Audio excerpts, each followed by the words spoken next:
নমস্কার। ইলিশ মাছ ষষ্ঠী উপলক্ষে, মেনলি ষষ্ঠী উপলক্ষে,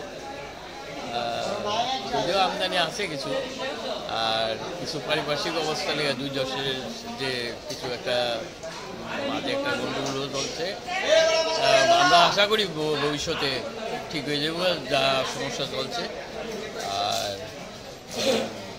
দেখা যাইতেছে তখন কিছুটা আইতাছে, তবে ওই সরকারিভাবে এগুলো আসছে না। হ্যাঁ, বোঝা যাচ্ছে বেসরকারি, সরকারিভাবে আসলে মনে হয় দামে আরও ফারাক।